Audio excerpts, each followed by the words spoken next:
салом бинандагони гиромӣ, шумораи навбатиро аз силсила намоиши ганҷи бебаҳо манзурии шумо мегардонем.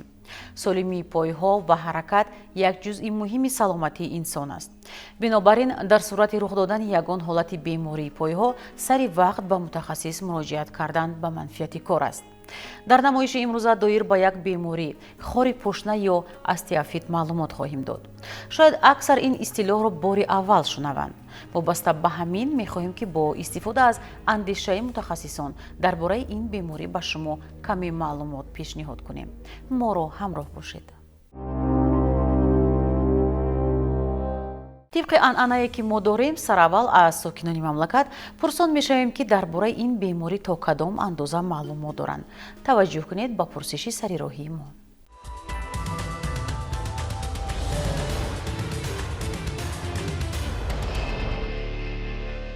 дар бораи хори пошна таги пӯча ва шпор мегӯянд, ягон бор шунидем?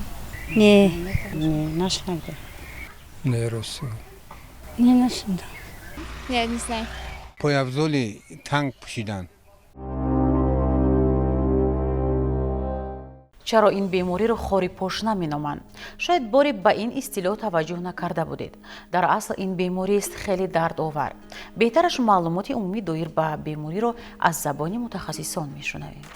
хори пошна ки бо истилоҳ шпора мегӯянд беморие мебошад ки ин пайдошавии ҳамон устухонҳои зиёдие ки экзостоз мегӯянд дар қисмати пошнаи пой бисёртар дида мешавад ки асосан дар ҳар як панҷум одаме ки синни солашон аз 45 то 50 боло аст дида мешавад.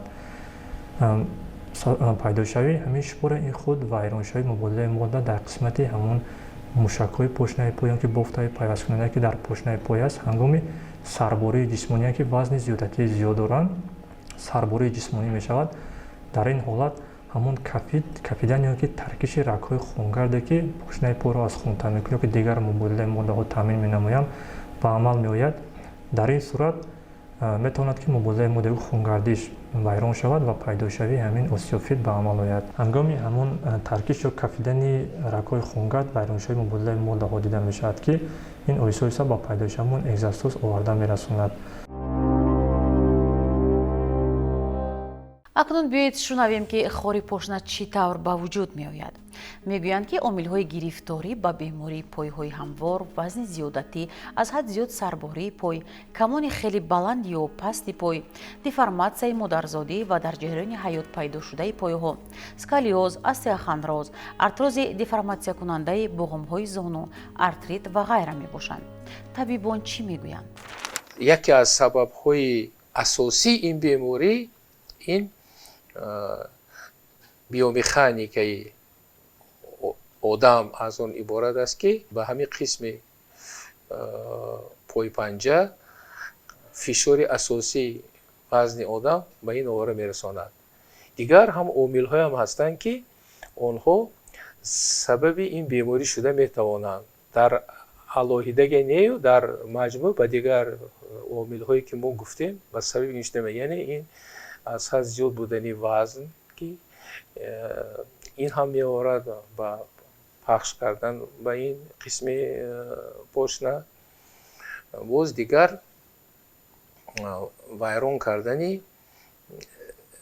реҷаи ҳаррӯзаи ҳаёт, яъне истифода аз пойафзолҳои пошнабаланд ки барои бисёр хонумони муҳтарами азизи мо модда мебошад ва онҳо аз ҳамин намуди пойафзолҳо истифода мебаранд. дар натиҷа ки қисми қафои пой аз замин нисбатан баланд мешавад, фишор аз рӯи қонунҳои физика ба ин қисми пошна зиёдтар мешавад нисбати он беморон ки аз ин гуна пойафзолҳо истифода намебаранд. яъне дар маҷмӯъ якчанд бемориҳоям ҳастанд ки онҳо дар натиҷаи бемории тарбон монанд ва дигарҳо ба ин беморӣ овара мерасонанд ва дар одамои солим ва бисёр ҳолатҳо вазни ҳад зиёд истифода аз пойафзолҳои барои аз ҷиҳати биомеханика барои ҳамин беморҳо ноқулай. инчунин одамоне ки ба варзиши вазмин машғул ҳастанд ва шахсоне ки кори ҷисмонӣ мисол вазмин мекунанд сарбории ҷисмонӣ метавонад ки ба қисмати андоми поён омада мисол таъсирашро расонад ва инчунин одамоне ки бемории қанд доранд дар бемории қанд низ вайроншавии мубодилаи модда асосан бисёртар дида мешавад шахсоне ки ҳомиладор ҳастанд дар инҳо низ якбора пайдошавии вазни зиёдатии бадан ва инчунин ба тағйироти гормоние ки ин низ дар вайроншавии мубодила оварда мерасонад ва бемороне ки мисол бемории системаи устухонӣ ҳастанд яки остеомиелит ва дигар беморон низ метавонад ки бисёртар мушоҳида карда шавад ва инчунин дар ҳамон бемороне ки паҳнпой доранд яки плоскостол доранд дар онҳо низ бисёртар дида мешавад. чӣ тавр мефаҳмем ки хори пошна пайдо шудааст он на ҳамеша аз лаҳзаи пайдоиш зоҳир мешавад қувваи дард ва нороҳатӣ аз ҷойгиршавии афзоиши устухон вобаста аст хушаи устухон дар ноги асаб ҳар қадар рӯяки бошад ҳамон қадар дард сахттар мешавад ҳамааш аз эҳсоси расиши мехмонанд дар пошна оғоз мешавад нишонаҳои ин беморӣ гуногунанд аломатҳои ин беморӣ клиники он вобаста аст аз он ки бемор чанд муддат ба ин беморӣ гирифтор аст аломатҳои аввалини ин беморӣ ин дард дар қисми пошна мебошад ва дард ҳам ба худ як аломатҳои хос дорад нисбати дигар дардҳое ки дигар бемориҳо ба ҷой доранд ин дарди пас аз бедор шудан аст қадамҳои аввалин ки бемор мемонад ин дардҳои хеле шадид мебошанд ва пас аз як муддати муайян бемор гӯё ки дард мегузарад ва ба ҳамин ҳолати худ одат мекунад дар бемор дигар аломатҳои дигаргуниҳои пойпанҷа ҳам шуданашон мумкин асосан ин омилҳо мешаванд пас агар дар бемор норасогии бофтаҳои мулоим ҷой дошта бошад аломатҳои норасогии бофтаҳои мулоим ин аз ҳад зиёд будани ҳаракатҳо дар буғумҳо дар мардум оддӣ кара ба забони ки мардум одат кардааст гӯем мегӯянд ки ин одам шибагатҳои хеле хушрӯй дорад ва дар буғумҳош ҳаракатҳош хеле зиёд аст яъне бо забони тиб ин синдроми гипермобилӣ мегӯянд ки ин шаҳодат медиҳад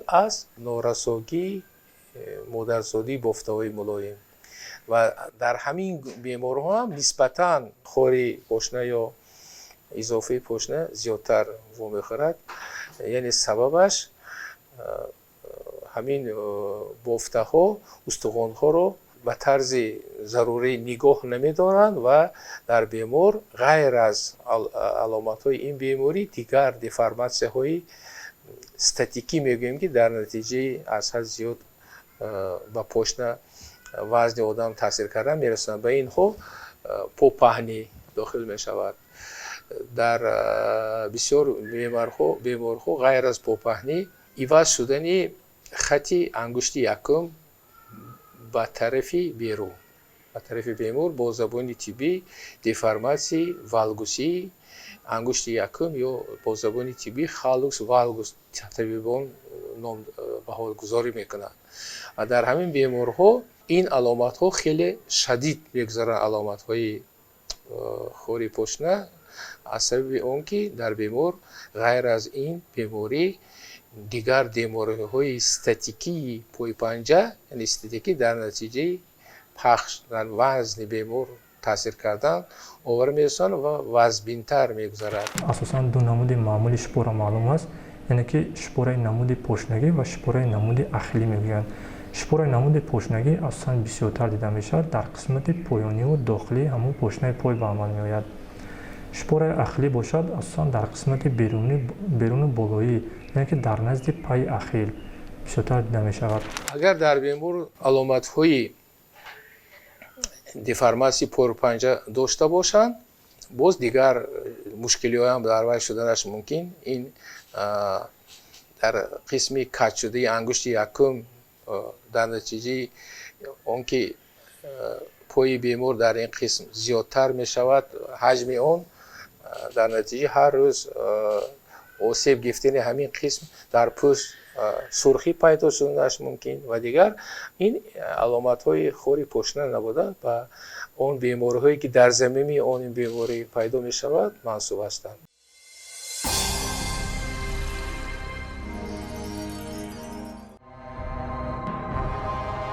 агар шумо хори пошна дошта бошед дар хона бо пои лӯш гаштугузор кардан тавсия дода намешавад, зеро ин метавонад дардро боз ҳам шадидтар кунад. дар ин ҳолат истифодаи пойафзоли ортопедии хонагӣ мувофиқи мақсад аст. пас аз муайян намудани беморӣ бояд сари вақт ба духтор муроҷиат кард. шиддати дард бо қисман аз даст додани ҳаракат хатарнок аст. дар тасвири клиникии беэътиноӣ остеофит метавонад то 20 мм афзоиш ёбад, яъне ташхис ва табобат ногузир аст.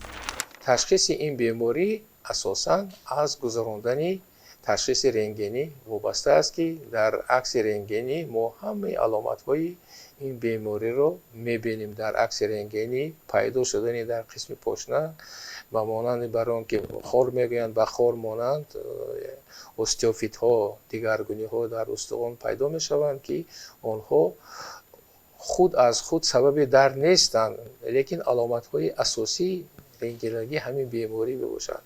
ин аломатҳо дар тамоми тӯли зиндагии бемор боқӣ мемонанд, лекин дард ба ин устуғон пайдошавии остеофитҳо вобаста набуда ба пайдошавии дигаргуниҳо дар бофтаҳои мулоим ки дар гирди ҳамин устуғонҳо вобастагӣ дорад.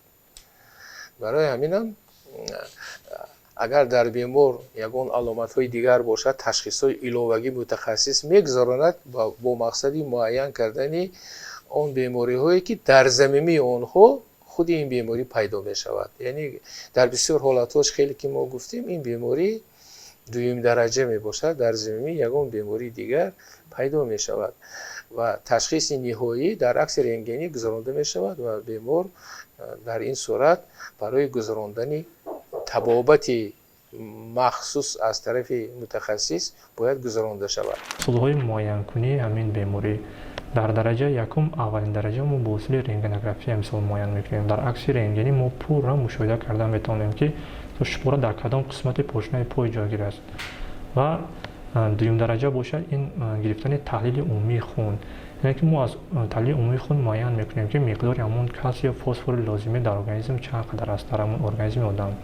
ва сеюм бошад ин таҳлили ӯзӣ, яъне ки дар ӯзӣ мо ҳамон илтиҳоби бофтаҳои пайвасткунанда ва мушакҳои иҳота кардаи ҳамон устухони пошнаи пойро муайян карда метавонем.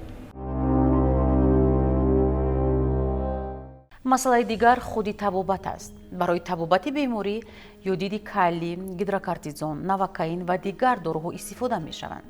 самаранокии чунин усулҳои физиотерапия ба монанди ултрасадо ва фанафарез низ дар вақти табобат дида мешавад.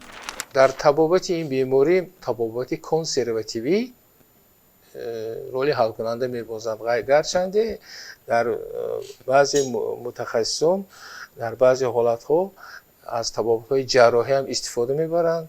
дар кишвари мо аз рӯи таҷрибаҳое ки дар кафедраи травматология ва ортопедия донишгоҳи тиббӣ аз тарафи мутахассисони ваъзеда ки дар ин кафедра кор мекунанд, солҳои сол ин беморон табобат карда мешаванд ва он натиҷаҳои табобате ки мо таҷрибаҳое ки дорем ба духтарони ҷавон омӯзонда мешаванд ва тарҷимаи мо аз он шаҳодат медиҳад ки бояд ба бемор асосан табобати консервативӣ гузаронда шавад. дар баъзе ҳолатҳо ба табобати худсарона аз тарафи худ машғул мешаванд. бояд кард ки дар тиб на танҳо дар ин беморӣ, гарчанде дар бисёр бемориҳо ҳам ду беморӣ ба ҳам монанд нестанд ва сабабҳои ин беморӣ гуногун мешаванд ва бояд ки аз тарафи мутахассис онҳо муайян карда шаванд ва дар ҳолати зарурӣ ин ё он намуди табобат таъин карда шавад. барои табобати ин беморӣ бе риояи реҷаҳои ортопедӣ номумкин аст. яъне дар муддати табобат то даври сеҳатшавӣ ва дар оянда бемор аз истифодаи он пойафзолое ки барои ӯ омили хатар ҳастанд худдорӣ намояд. дигар чӣ хеле ки мо гуфтем, дар патогенези пайдошавии ин беморӣ роли асосиро пахш кардан дар қисми пошнаи бемор роли асосиро мебозад ва дар ин сурат бемор мо бояд табибон ҳамун бо роҳҳои истифодаи маводҳои махсуси ортопедӣ бо истифодаи онҳо пахш кардани бофтаҳои мулоимро дар ин қисм ҳамин омили хатарро аз байн барем. Дар ин сурат ба беморон таъин карда мешавад як маводи ортопедӣ ки бо забони русӣ пяточки мегӯянд ё ба забони тоҷикӣ мавод барои пошна. Вай тайёр карда шудааст аз